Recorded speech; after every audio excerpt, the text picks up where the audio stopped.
முதலில் நம்மை மொழியிலிருந்து வெளியேற்றினார். எப்படி எங்க ஐயா மணியரசன் ஐயா விளக்குனாங்க பாருங்க.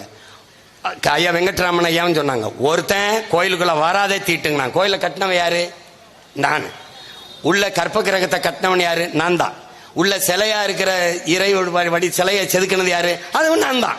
சாரம் கட்டி தூக்கிட்டு போய் இறக்கி வச்சது யாரு? அதுவும் நான் தான். அப்ப நான் தொடும்போது செதுக்கும் போது உள்ள கொண்டு வைக்கும் போதெல்லாம் வராத தீட்டு. ஒரு கொஞ்சம் செம்ப வச்சுட்டு ஒரே சுக்கலாமிரதம் கிளாமிரதம் மந்திரம் தெளிச்ச உடனே நான் என்ன ஆயிட்டேன்? நான் தீட்டாயிட்டேன். நான் தொட்டு செதுக்கிய சிலை எப்படா எனக்கு தீட்டாச்சு? அவன் வெளியில நில்லுன்னா நான் நின்னேன். அங்கதான்டா எல்லாம் முடிஞ்சது. வராத தீட்டு என்றது. என் தாய்மொழி வெளியேறியது, அவர்கள் மொழி உள்ளே போனது.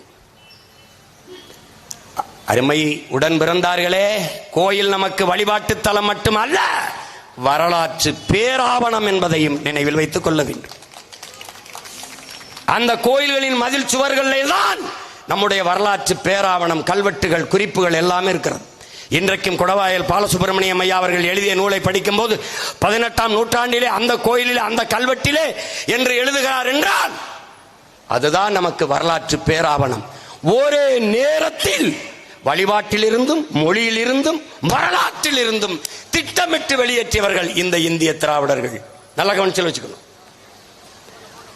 அவன் உள்ள வராத தீட்டுனா இவன் போகாத முட்டாள் தான். நல்லா கவனிச்சிட்டியா? நீ வெளியில நின்ன கதை முடிஞ்சு.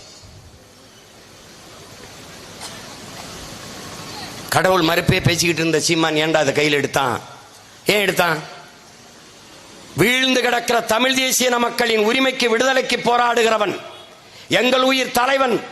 அவன் எங்களுக்கு கற்பித்தது 3 சுவத்தை வைத்து ஒரு வீட்டை கட்ட முடியாது, 4 சுவரையும் வைத்துத்தான் வீட்டை கட்ட முடியும். அவன் மொழி, அவன் வழிபாடு, அவனுடைய மெய்யியல் கோட்பாடு எல்லாவற்றையும் சேர்த்து மீட்பதுதான் ஒரு தேசியத்தின் முழுமையான விடுதலையாக அமையும். 50,000 ஆண்டுகளுக்கு மூத்த ஒரு தொல்குடி சமூகம், முதலாக தோன்றிய ஒரு இன பெருங்கூட்டத்திற்கென்று ஒரு வழிபாடு, மெய்யியல் கோட்பாடு இருந்திருக்குமா இல்லையா? எனக்கென்ற இறை யார்? எனக்கென்ற வழிபாட்டு முறை என்ன? நாங்கள் இயற்கை வழிபாட்டு மரபினர். மூத்தோர் எங்கள் தெய்வர்கள் முருகனும் மாயோனும்.